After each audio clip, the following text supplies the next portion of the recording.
So today we're going to talk about the wasted potential of what could have been an amazing character in HunterxHunter. But first, let us get into the history of the Chimera ant. The Chimera ants are insects found in the HunterxHunter world. What really makes them unique is that the Chimera ant queen possesses a method of reproduction known as phagogenesis.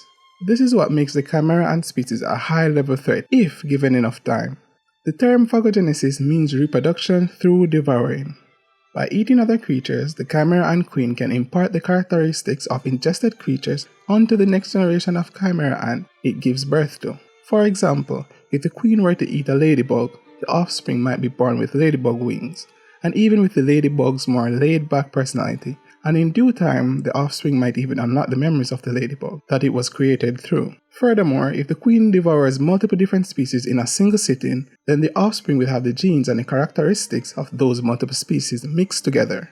The more complex and intelligent the ingested species is, the more powerful and advanced the Chimera ant offspring will be. So, should the prey in question be humans, the resulting Chimera ant will be more intelligent than ones born from wild animals. They may also be born stronger, having the ability to talk, learn, and operate machinery such as firearms, and even with the potential to use Nen. Conversely, some of the more primitive ones are capable of feeling aura without seeing it, possibly due to their superior affinity with nature. Higher rank soldier ants, however, are born with the ability to see aura. So now let's get into the Chimera ant hierarchy. A Chimera ant colony is organized into a military-like chain of command.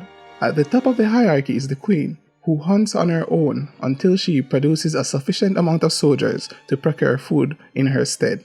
These ants hunt larger and stronger species for the queen to devour, allowing her to spawn stronger soldiers as a result. Meanwhile, she keeps moving until she finds a suitable location to build a nest, at which point she spawns a horde of construction ants to build the nest out of mud and dung.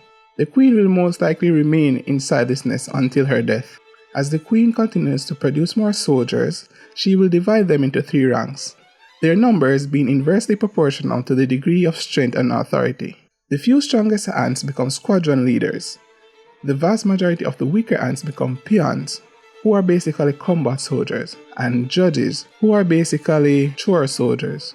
And the remaining ants, who are somewhat strong, become officers, higher up than the peons and the judges, but below the squadron leaders.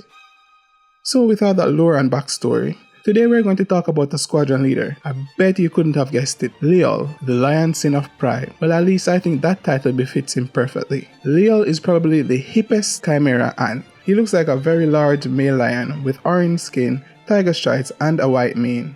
He wore a black shirt with some sandals with some purple shorts. He also wore a blue wristband with a red star that matches perfectly with his sandals. And then there is his chain. It's super jiffy. Just look at it. Bro got the One Piece symbol on his neck. Not gonna lie, he got my kind of style, IRL. Leo's greatest strength though was his personality. He